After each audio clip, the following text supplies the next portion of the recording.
Well, politicians and news commentators have always had to watch what they say about certain subjects so they don't get fired. Artists have always been seen as the last bastions of free speech, and censoring art, no matter how provocative or offensive it is to some people, was always seen as something only a tyrannical government would do. Major music labels and movie studios have always stood by their artists and vigorously resisted calls for censorship, championing the freedom of expression, whether it was NWA's famous F the Police or blasphemous anti-Christian films like The Da Vinci Code or Martin Scorsese's The Last Temptation of Christ. But near the end of 2017, Spotify, the popular music streaming service, announced that they would start censoring songs from hate bands. What is a hate band? Whatever the Southern Poverty Law Center says. Best known for hating Christians and white people, it's not surprising the SPLC eventually got their tentacles wrapped around Spotify and other streaming services to help them keep a lookout for hateful content in music. Other streaming services like Apple and Pandora followed suit, banning supposed racist music by white people who are pro-white or who support identity politics for white people, while allowing rap music that blatantly calls for the murder of police officers from people like Ice-T, NWA, and Snoop Dogg, who depicted himself murdering President Trump in one of his music videos, and countless other rappers who spew anti-whiteism in their lyrics. As you know, it's common for rappers to diss crackers and white boys in their music, but that's just fine. Hating white people isn't considered to be racist to the left. And I'm not saying that those who display black fragility in their music or on social media should be banned. I laugh whenever I hear some fragile black person use the word cracker, thinking it hurts white people's feelings. It just shows their weakness and their white envy. Many are jealous of white people, and instead of working to better themselves and their circumstances, they just hate white people and use us as a scapegoat for all of their problems. And Jay-Z's albums are okay, despite calling women is in literally 50% of his songs. I'm gonna bleep that out because I try to run a family-friendly show here, but it's the B word. So black rappers being misogynistic in their music is just fine. It's a major part of rap culture and rap music. It would be racist to criticize them for that, but you can't make fun of gay people or transgenders, and you especially can't criticize them in your lyrics. Christian rapper Bryson Gray has had numerous songs of his censored from the music streaming services, including his song Pride Month, denouncing the LGBT propaganda-filled month of June, when virtually every Fortune 500 company not only posts happy gay pride messages on social media, but also changed their profile pictures to incorporate rainbows into their company logos, the symbol the LGBT people have adopted for their sexual preferences. YouTube even censored one of his songs for a line about the COVID pandemic, saying it was medical misinformation for a lyric in a song. There were calls to ban Kanye West's music from Spotify after his comments about a certain group of people in the entertainment industry. One of his songs that he released on Instagram in December of last year, titled "Someday We'll All Be Free," was quickly censored for supposedly being anti-Semitic. Anti-Semitism in a song. Meanwhile, there are countless songs, particularly by heavy metal bands, which are blatantly anti-Christian, but that kind of music is just fine. One album by a heavy metal band called Marduk, titled F Me Jesus, is allowed on Spotify, Amazon Music, Bandcamp, YouTube, and even Walmart sells their album, which I have censored here because I run a family-friendly show. I hesitate to even describe it, but the album cover shows a naked woman using a crucifix as a dildo. Amazon also sells a song titled F White People, which has a noose on the album cover. They also stock various black supremacist books that promote actual hate groups like the Black Hebrew Israelites, but banned all shirts and other merchandise that says it's okay to be white. In 2018, Spotify announced another new policy, saying they were going to start banning songs from artists who have engaged in harmful or hateful conduct in their personal lives, like domestic violence or sexual abuse. That meant that songs by R. Kelly and Michael Jackson would be pulled, but then just 3 weeks later, they reversed their decision and apologized, saying they don't want to be the moral police, but affirmed that they were still going to be censoring what they called hate speech. Guns N' Roses' song, 1 in a Million, which was released on their 1988 album GNR Lies, includes a line about immigrants and, well, I can't even quote the lyrics or I'll get canceled, but it's a word referring to a certain group of people that rhymes with maggots. But when the studio released the Guns N' Roses box set in 2018, they didn't include that song because it has been deemed racist and homophobic.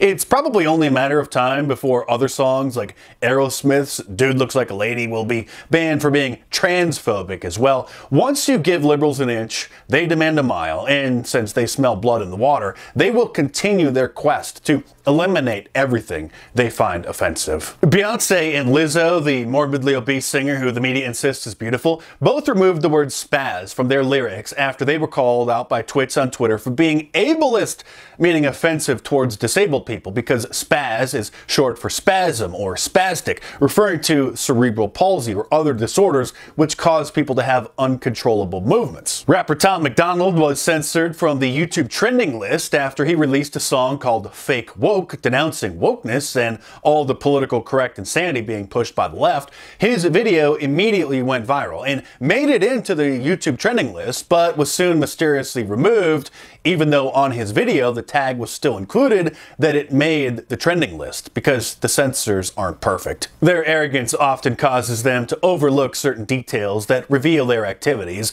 and if you looked on the actual trending list of the YouTube trending videos that day, as it counted down, it was mysteriously missing a certain number, his. When record executive Lyor Cohen, who led Def Jam Records and later Warner Music Group, appeared on a popular hip-hop talk show called The Breakfast Club, he was pressed about why he published so much music that encourages drugs and violence. This opioid thing, man, is... They seem like they're making it cool to be drinking lean and syrup, and it's the most dangerous. It's the most dangerous thing that's facing our society.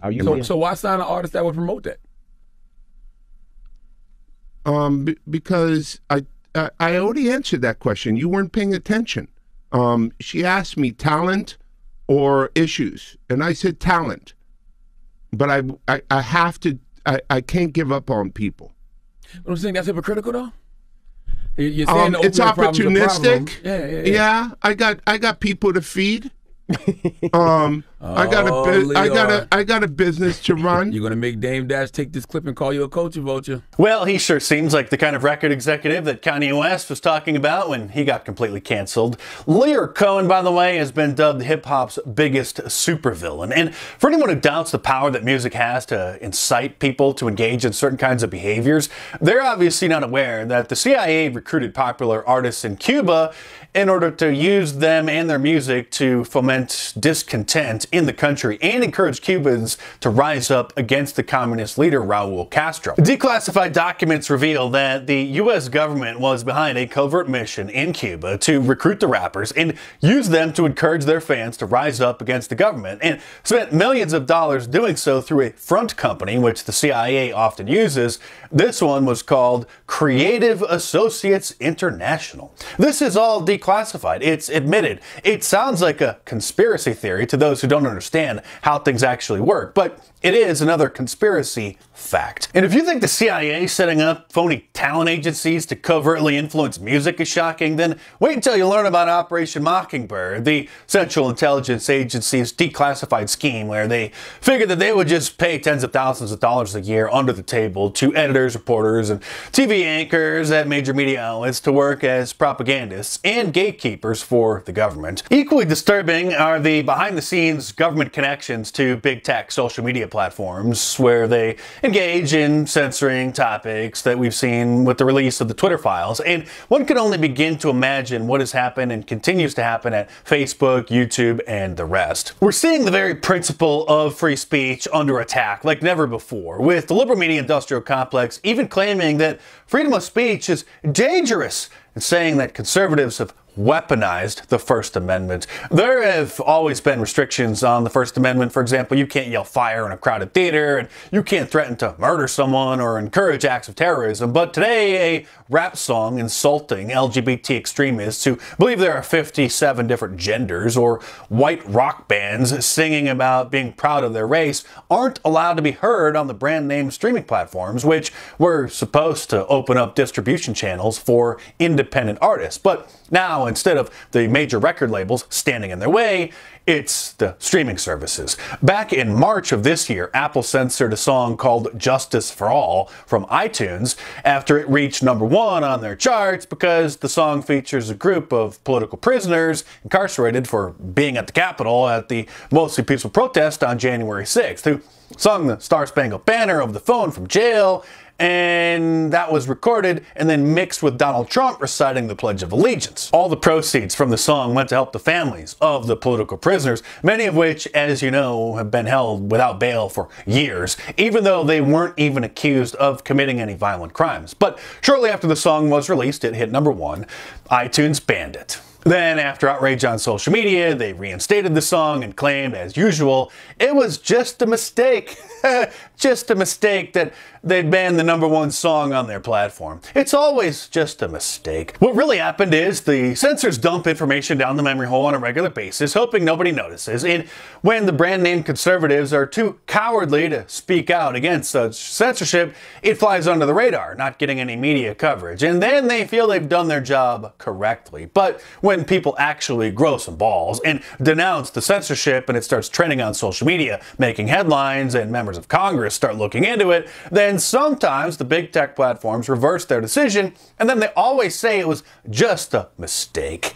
If you like my serious monologues like this, then you'll love reading my book. So order the Liberal Media Industrial Complex in paperback from Amazon.com, or download the ebook from Kindle, iBooks, Nook, or Google Play. My books are a lot more in-depth and hardcore than my videos, which I have to tone down a bit for obvious reasons. So head on over to Amazon.com or click the link in the description below and check them out.